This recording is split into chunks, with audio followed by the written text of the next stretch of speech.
Let me just add a couple of words. Meanwhile, last night, plenty of words. The final Republican debate before the polls open in Florida and in Ohio on Tuesday. Actually, they've had open early voting in both states. So how did the candidates do? Let's check the dials. Pollster Lee Carter with Maslansky and Partners joins us live this morning. Good morning to you. Good morning. All right. One of the bites that you're going to first examine, and keep in mind, for people who are unfamiliar with the dials, the yellow line, Independents. the red line, Republicans. and the blue line, Democrats. their reaction on Donald Trump and Islam. Told CNN, quote, "Islam hates us." Did you mean all 1.6 billion Muslims? I mean a lot of them. I mean a lot of them.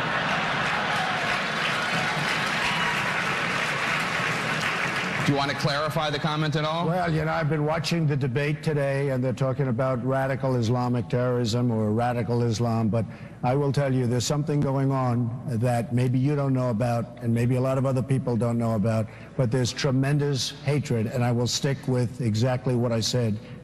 Okay, so what kind of a grade? This guy.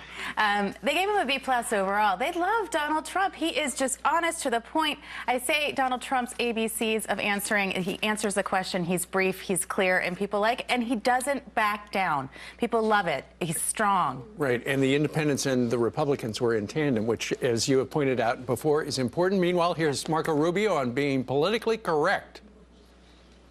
See, I'm not interested in being politically correct. I'm not interested in being politically correct. I'm interested in being correct. Oh, they're all together on that. They are all together on that. Rubio had a very, very good night last night, and he had to. And the grade? This grade was a B.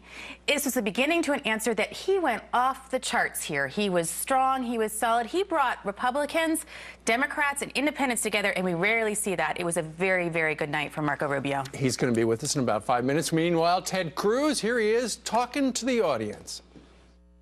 Let me ask, to turn the camera out here, how many of y'all feel disrespected by Washington? Washington isn't listening to the people. And that's the frustration that is boiling over.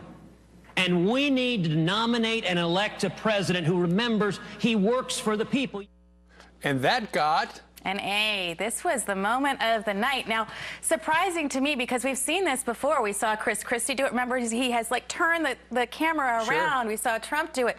But this is it. This is what people are tapping into. This is what Trump is totally tapping into, the frustration with the establishment. It's what people want to hear. It's about us. It's not about D.C. We've got to do something different, and it works. So for the people who say, well, the debate was a little on the boring side, and it was sober, but it was a good policy discussion, did it change any minds? You know, I don't know as though it did.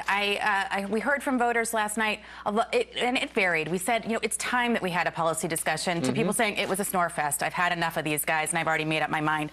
I do think that Rubio had to have a very good night last night. He did. I think Kasich also had a very good night last night. I think Trump didn't make any mistakes. Great for him because he needed to have that kind of a night.